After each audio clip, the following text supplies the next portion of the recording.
When should you be going for kills in refreshes in tournaments and high ranks? I remember a time where I would cower in a bush or a building without a lot of confidence in my game. I mean, I'd be cracked and creative, but when it came down to putting money where my mouth is, I couldn't do it. And I started asking myself, why? Was I playing differently? Did I remember to take the chicken out of the freezer? Are Sophie Reigns, are they real? I had so many questions, but not enough answers. And that's when I discovered one of my answers for getting kills in tournaments, from the timing to the mechanics and everything in between. So here we are in mid-game of the solo cash cup, and I want you to pay attention to when I'm deciding to go for kills, because these are real game scenarios. This is chapter 6 season 1, but most of these tips will be timeless if you are watching it later. So I already have one kill from an off spawn 50-50, and I'm about to start leaving the POI, but that's when I hear someone gliding in towards me. And I'll be honest, usually this is a fight that I might not take. So I'll give you 3 seconds. Why do you think I decided to engage in this fight instead of leaving or hiding?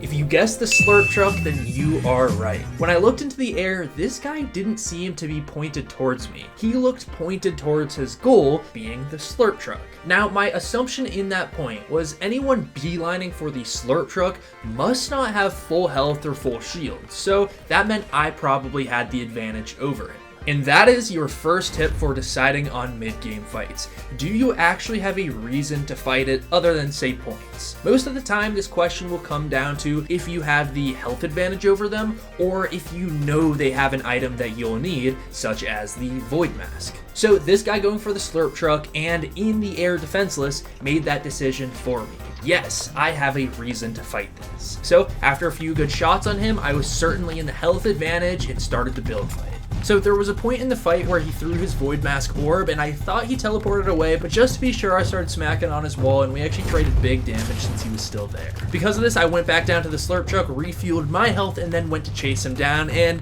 of course, he was hiding in a bush. So he actually hit me for a huge amount of damage, but instead of fretting and panic building, I lined up my crosshair and was able to get the kill right there. Okay, I'm in another game, but situation number 2 is I see this guy drop down and then someone starts shooting at him. So it's clear that this guy is running away from someone, again, presumably because they are weak. So because I'm almost full health, this gives me reason to push this guy. And I almost never push a fight with the loot I have right now. I hate the Oni shotgun, I hate the drum shotgun, but because this guy seemed to be white health, it was the only chance I was going to get to possibly get an upgrade, which I did. I got the better shotgun and I got a rotation item from him, so definitely worth it. So the next reason you might want to fight someone in mid-game is if you're fighting for a POI or for a bunch of loot. So I obviously killed that first guy, but there was somebody shooting at him originally, so I wanted to find that guy and clear out this POI. Obviously, I don't have a lot of ammo or really any good loot, so I wanted to continue to loot this place, but I knew someone was nearby.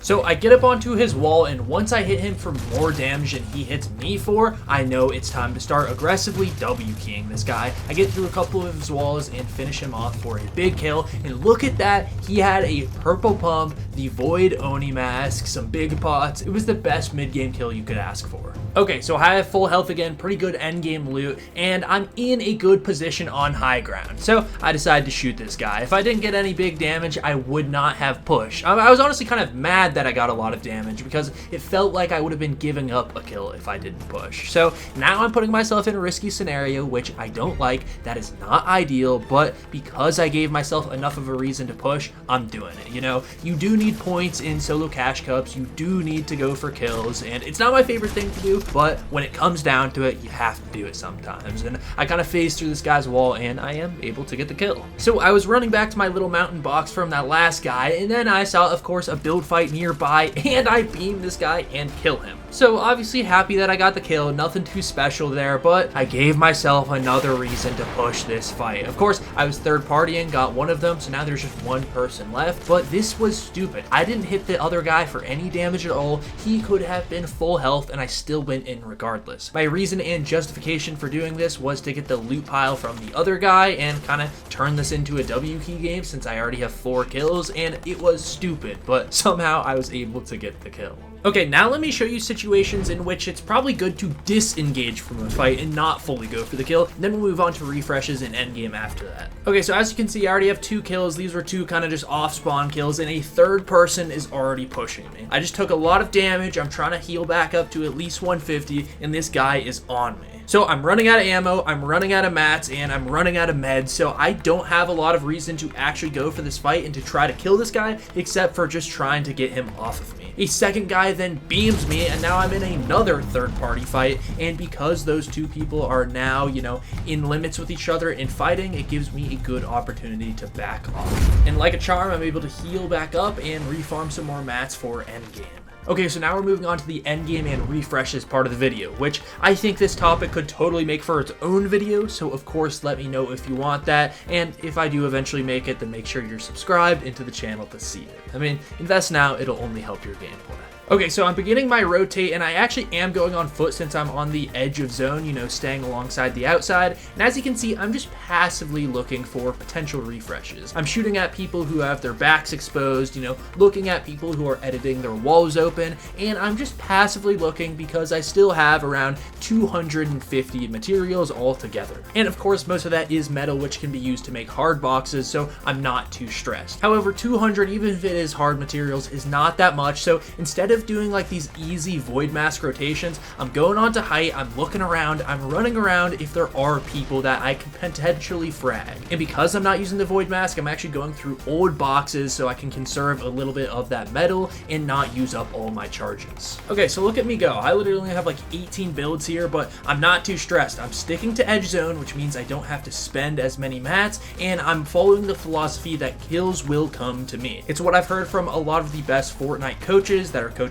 people like Clicks, Bolts, etc. So they're not forcing anything, they're just waiting for people to come to them. So I don't have too many mats, but just like that, someone is behind me in zone. I actually go back into Storm to try to get him from behind, and it works. I'm able to get a material refresh, and look how many mats I have. I will say one of the mistakes I did in this game was going straight to low ground instead of elevating a bit more post refresh, but we'll talk about that in a few of the other kills. Okay, so this is another game, another good end game, and something I want to show you and really just reinforce into your brain is sticking to edge zone is so important, and something I want to tell you of what to look for is the health of certain walls. That is going to be your best bet for going for these end game refreshes. Okay, so Storm starts to push me out of my box, and like I said, I'm sticking heavy to the edge of zone. I'm technically actually in zone and taking damage, but I'm out of line of sight of a lot of people. This guy doesn't even realize I'm here because he assumes no one could possibly be to his left since it's only 2 meters of zone, but there I am. I notice his wall is wood, so it's very weak. I get the pump, shoot it out. He's not paying attention to me. I awareness check him for the easiest refresh of my life.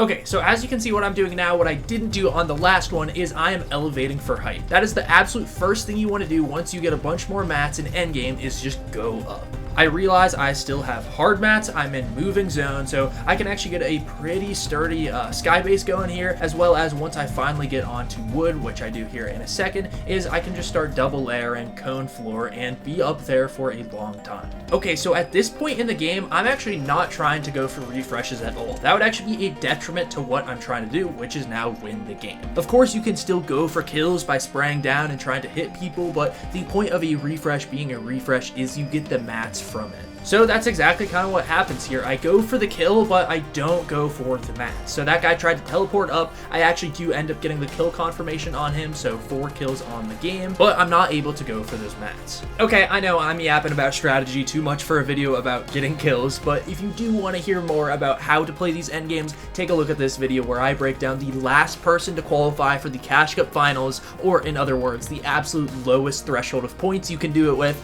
and how to do it. Or if you're getting back into OG now that Tilted is back, this is how to drop a 20 bomb in OG. And finally, if you want to support the Fortnite community, please use code reidtheninja or just another small creator's code to help us out. And on that note, I'm signing off.